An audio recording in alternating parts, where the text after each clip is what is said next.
Bom dia! Lindo, maravilhoso e abençoado dia na presença de Deus. Hoje estamos no dia 740 do projeto Bíblia para Iniciantes e vamos continuando aqui nesta carta de Pedro à igreja, primeira carta de Pedro, capítulo 2. Agora vamos pegar apenas dois versículos, o versículo 11 e o versículo 12.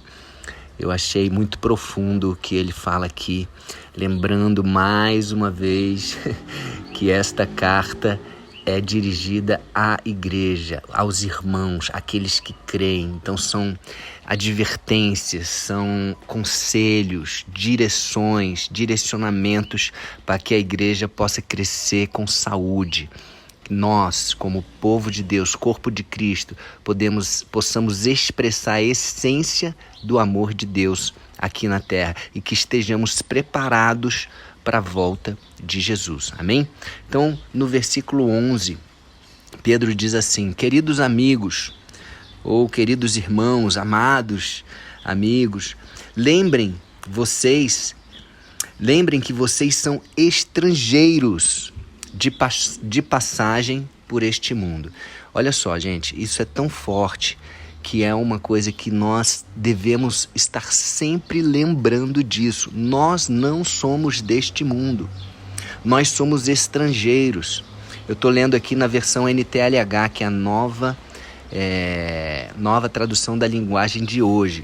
Na versão Almeida Revista e Atualizada diz que nós somos como peregrinos e forasteiros. Peregrinos e forasteiros. E aqui na outra fala estrangeiros.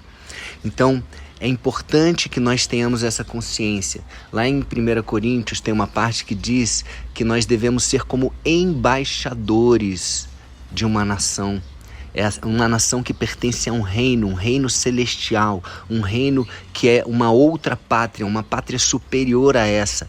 E nós precisamos agir aqui, nós precisamos que as nossas atitudes, que as nossas palavras, que as nossas ações, elas sejam condizentes com essa pátria que nós estamos representando aqui neste mundo, nesta terra, enquanto estamos de passagem.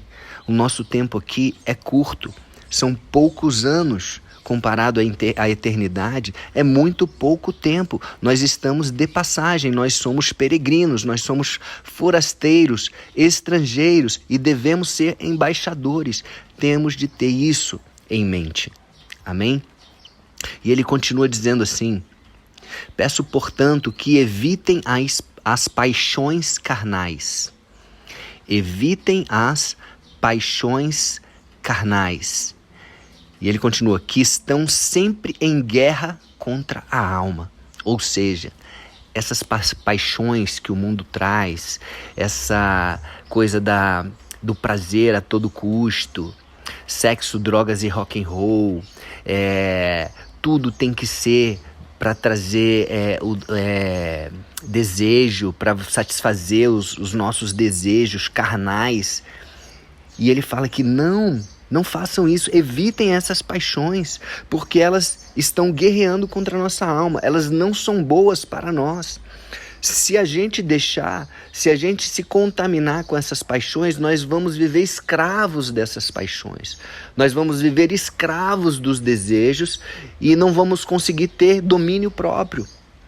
Nós vamos acabar desagradando e não representando bem o Rei dos Reis, o Senhor dos Senhores, e Ele nos fez para que nós tenhamos domínio próprio, para que nós tenhamos autocontrole, para que nós tenhamos paciência, longanimidade, sabedoria, todos os frutos do Espírito Santo.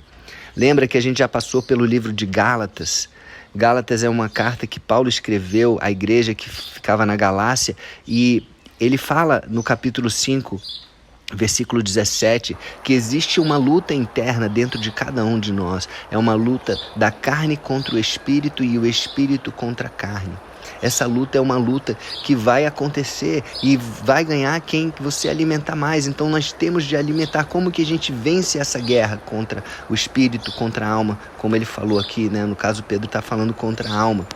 E alma e espírito é muito unida. A alma e o espírito é muito difícil de você dividir a alma e espírito, né? A própria palavra lá em Hebreus diz, né, que só a palavra mesmo é como uma espada que ela está apta a dividir, a discernir o que é alma e o que é espírito. Então, aqui ele está falando que essa guerra das paixões carnais contra a alma, nós como embaixadores, como estrangeiros, como representantes desse reino, nós não devemos nos levar por estas paixões e temos de ter uma postura acima disso. Nós devemos honrar a Deus, nós devemos honrar os pais, honrar o casamento, sermos fiéis, né? Agirmos como Jesus veio mostrar para nós, que nós devemos agir com amor, o amor que jamais acaba, o amor que está lá descrito de forma exemplar, de forma excelente na primeira carta aos Coríntios, capítulo 13. É um capítulo inteiro falando sobre isso. E nós devemos usar esse amor no nosso dia a dia, né? Não deixando que a nossa alma seja contaminada e seja dominada pelas paixões carnais. Amém? E aí no versículo 12, que é o último que eu vou pegar hoje, continua falando assim: a conduta de vocês entre os pagãos, né? Eu vou até mudar essa palavra aqui, entre aqueles que não creem, né? A conduta de vocês entre aqueles que não creem em Jesus, que não aceitaram Ele, que não vivem, que não conhecem a palavra, deve ser boa, deve ser uma boa conduta, para que quando eles os acusarem de criminosos ou de malfeitores, quando eles acusarem vocês de alguma coisa, eles, né, aqueles que não creem, tenham de reconhecer que vocês praticam boas ações.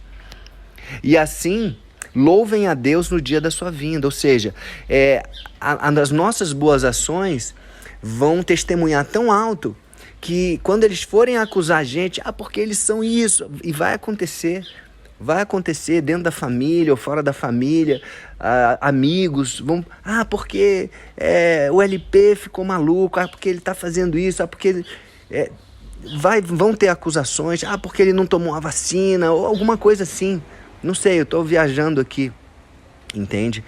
E aí vão acusar, e quando vierem acusar, as pessoas vão ter que reconhecer, caramba, essa pessoa, ela pratica boas ações, né? É uma pessoa boa, né? Então aquela acusação vai até constranger eles, e aí o final desse versículo que é poderoso: e assim eles vão poder louvar a Deus no dia da sua vinda, né? Aqui na outra versão fala no dia da visitação. O que eu entendo por essa frase, no dia da sua vinda ou no dia da visitação? Todos nós vamos ter em um momento ou outro um encontro com Deus, vamos ter pelo menos uma possibilidade da gente reconhecer Deus em algum lugar, de alguma forma, com alguma pessoa, até mesmo num sonho, né? A gente vai ter essa visitação, esse encontro com Deus. E aí nesse dia, se você estiver cercado de pessoas, se a pessoa que não crê estiver cercada de pessoas que fazem o bem, né? Pessoas que são imitadores de Jesus, cristãos de verdade, pessoas que praticam o bem, pessoas que não deixaram se corromper, que são exemplos de pessoas que têm uma conduta correta, uma conduta boa diante dos outros. Essa pessoa ela vai falar: uau, agora eu entendo. Agora que eu recebi essa visitação, eu entendo porque aquela pessoa age assim. Agora eu entendo quem é Deus. Agora eu entendo Jesus, eu quero receber. E essa pessoa, ela vai poder entregar a sua vida. E ela vai poder viver aquilo que nós também estamos vivendo. Que é um amor que constrange. Que é algo que faz toda a diferença na nossa vida. Que existe o antes e o depois, né? É um novo nascimento. E aí, no dia que essa pessoa tiver essa oportunidade, ela vai falar: uau, eu também quero viver isso. Amém? Então é isso. Então nós temos essa responsabilidade como igreja. Você que está escutando, se você ainda não faz parte da igreja, eu convido você também a fazer parte de uma igreja sadia, de uma igreja amorosa, o corpo de Cristo. Você é parte, você pode fazer parte dessa família maravilhosa, com um Pai amoroso que é o nosso Deus Pai, e com um irmão maravilhoso que é um exemplo para nós, Jesus. Amém? E com o Espírito Santo que habita dentro de mim e pode habitar dentro de você também. Então convido você a fazer essa oração agora para fechar. Senhor Deus, Pai, muito obrigado por nos exortar, por nos direcionar através da Tua palavra. Senhor Deus, através desta carta que Pedro escreveu, mas eu creio fortemente que o Espírito Santo estava com ele, ajudando ele a redigir cada palavra de acordo com a sua vontade, que é boa, perfeita e agradável. Nós queremos, Pai, ter boas condutas. Nós queremos agir conforme aquilo que o Senhor deseja das nossas vidas. Nós queremos agir, sermos imitadores de Jesus. E nós queremos receber mais uma vez Jesus como Senhor, Salvador das nossas vidas. Entregamos a Ti, Jesus, controle das nossas vidas, nos leva onde o Deus Pai quer que nós estejamos e nos capacita para que nós possamos fazer tudo aquilo que aquele que nos criou, esse Pai amoroso, possa se alegrar com as nossas ações, com as nossas atitudes, com a nossa conduta, e que possamos ter essa consciência que somos estrangeiros, peregrinos e forasteiros durante essa passagem aqui por este mundo. Amém? Então é isso. Um beijo no coração e até o próximo dia do projeto.